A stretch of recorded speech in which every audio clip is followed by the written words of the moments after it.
음주운전을 했다가 마약 투약까지 적발된 시내버스 기사가 구속 송치됐습니다. 피의자가 마약을 투약한 상태로 버스를 운전한 정황이 드러나면서 약물 운전 혐의도 추가 적용됐습니다. 네, 사회부 취재기자 연결합니다.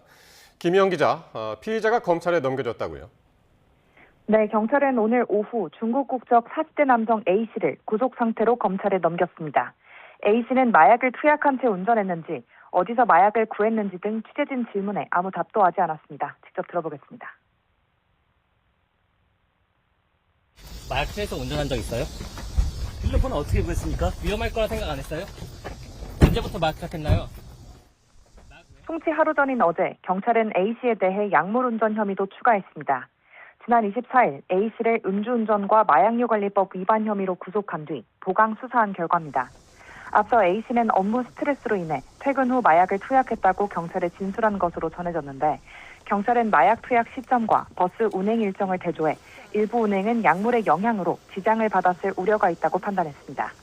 필로폰을 흡입할 경우 보통 12시간가량 약물 영향이 지속되는데, 경찰은 A씨가 투약 후 6시간 내외에 버스를 몬 경우를 추려 혐의에 포함한 것으로 파악됐습니다.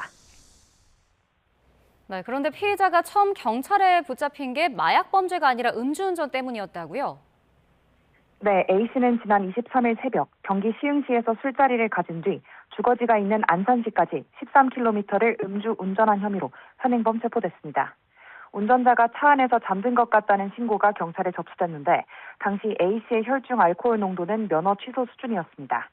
그런데 출동한 경찰이 A씨 차량에서 마약 투약 도구를 발견했고, 간이시약 검사 결과 A씨에게서 필로폰 양성 반응이 나오면서 마약 혐의가 추가됐습니다. 조사 결과 A씨는 지난 5월부터 SNS를 통해 이른바 던지기 수법으로 10여 차례 필로폰을 구매해 투약한 것으로 확인됐습니다. 경찰은 이후 A씨가 마약을 투약한 상태로 버스를 몬 적이 있는지 수사를 이어가 약물 운전 혐의까지 적용했습니다. 경찰은 송치 후에도 A씨의 추가 마약 투약 여부 등 여죄를 조사할 방침입니다. 지금까지 사회부에서 YTN 김희영입니다.